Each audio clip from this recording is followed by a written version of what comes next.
Good morning sa tanano. Ade tay ga mag-reaction karong adlaw. About ni atong lalaki nga nagmaoy, nasuko siya sa pari. Suko siya sa pari kay ang iyang amigo nga namatay wala gimisahan.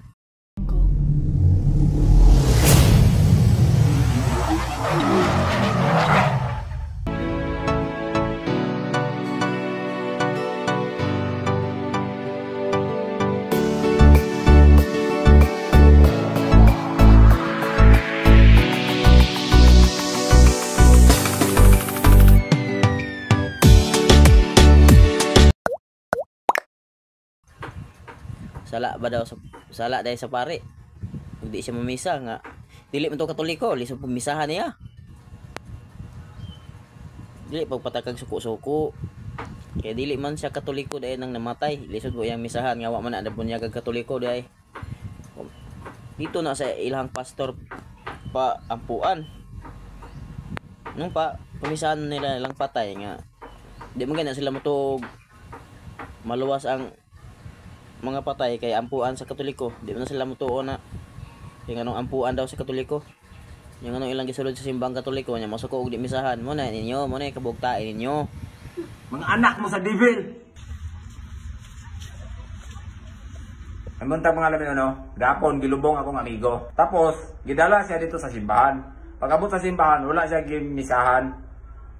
Ang iyang pamilya nagilak. Ako naluoy ko kay ako man tong amigo. Nganong wala siya gimisahan? Unsay saktong dahilan sa simbahan nga naman unta ang pari?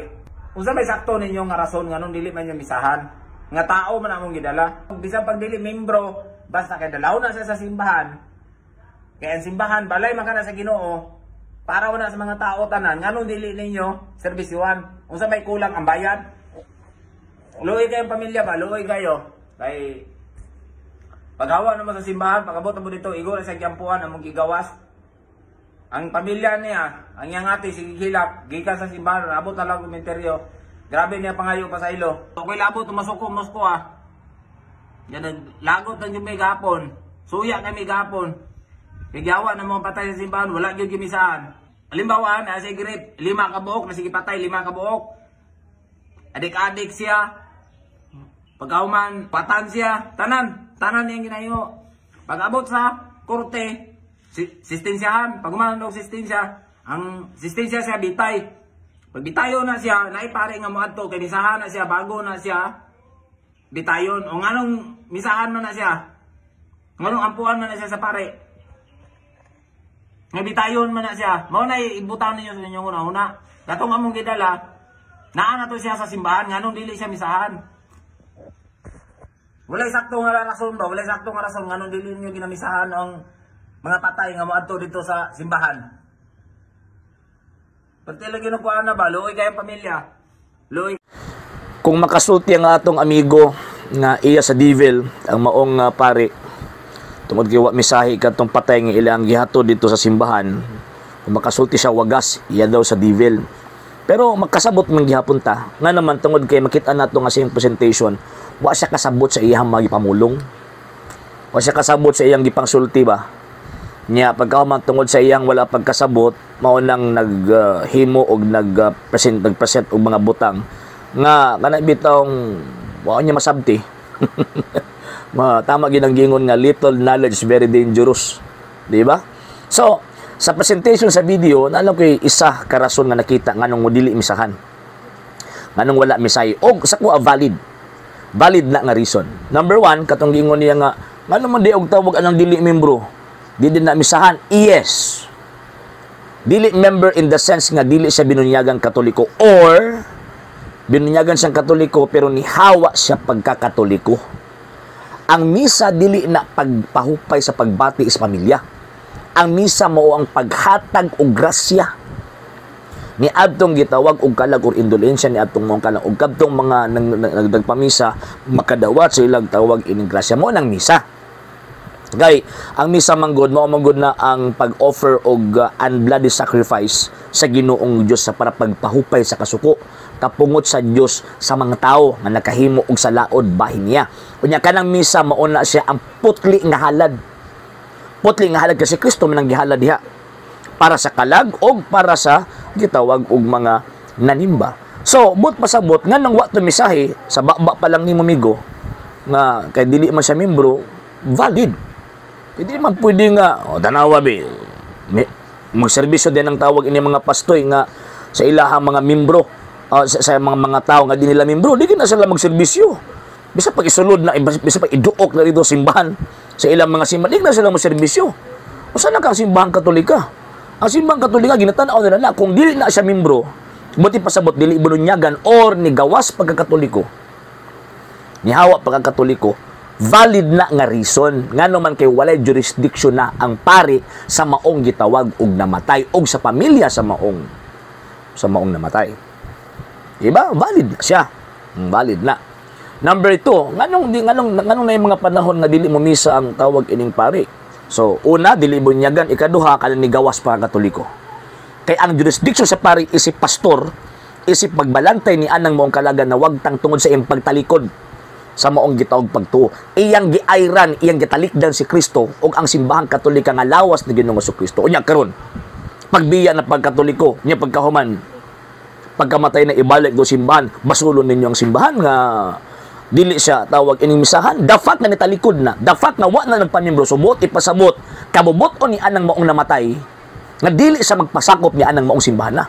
Unya pagkahuman karon, masuko mo nga di misahan. Dili na makatarunganon. So naghatag mo judgment nga dili mao. Number 3, kung member ka sa Masons. Kung member ka sa Mason, automatically di gyud ka pwede isud og simbahan nga naman kay dili gyud pwede makahimo or tawag ining magkatakdo ang pangunahuna sa mga Mason o sa simbahan Katolika. Mo na kung member ka sa Mason, mamatay ka, dili gyud ka misahan.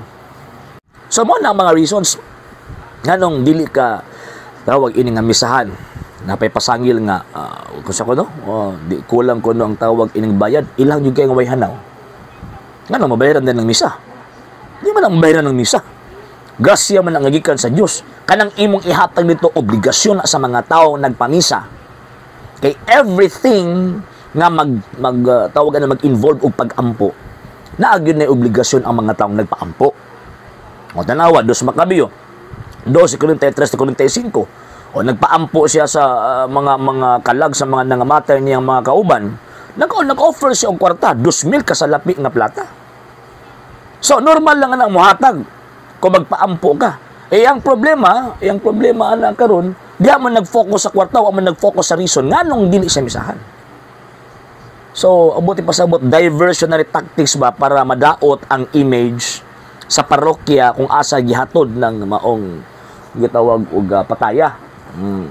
So dili na mao nga naman pagpangilad magud na. Pagpangilad in the sense mga tungod sa inyong kasuko, patakat na lang mo pa masangil. So bisan pag kaninyong pasangil, ilad na. Dili man na pwede. Dili na siya pwede. And lastly, pasalamat gani mo nga giampuan buot pasabot nag-offer pa og kining sacramental ang pari before gigawas. Buti pasabot girespeto, gitagaan mo tawag ining pagtahod sa pari kay sumala pa nimo giampuan ra pari na gani siguro ang naghimo sa tawag ining para liturgy sa maong gitawag og namatay. Pasabot nihatag pagrespeto ang pari sa inyo pero kamo wa mi respeto sa maong gitawag og pari nga naman kay naana nihimo ng serbisyo wala misahe. Nganong wala man misahe tungod kay naay mga dagko nga mga rason nga wa ninyo pangutan. Dapat gipangutan ninyong pari nga nganong wa ninyo misahe father. Nga dili man nimo misahan father. Bisan pagtawag ang dili membro. No. Dili pwede nga misahan ang dili membro kay wala jurisdiction ng pari ana ug wala jurisdiction ang simbahan sa mga tao nga dili niya sakop. Mutanaw ta mo kay para makabalo mo ba unsay reason nganong wa to tawag ini nga misahe. So karon ang mahitabo ang iya sa devil, ang iya siyawa kana mga tao nga naghimo og mga butang, mga konklusyon nga dili haom sa iyang premise kumbaga. Nganong wala gitawag og misahe. So mahitabo siguro bungal lang siguro sa iyang kasuko na nahitabo na nga gimigawas na sa iyang tawag ining pulong pero nahulog nga kining moong tawhana may gigamit sa yawa aron pag hugaw-hugaw sa dagwa sa simbahang Katolika. Muna sunod gani before ta mo putak, before ta mo yaw-yaw, ato sang susihon ang pagtuo sa simbang katolika, balaod sa simbang katolika og mismo ang aksyon nga atong ihimo kay para dili ta mamahimong paso sa umaabot nga mga panahon o sa umaabot nga mga argumento. Okay? Subscribe na sa Coach Silver TV. Suportahi si Coach Silver TV para pirmi kang happy.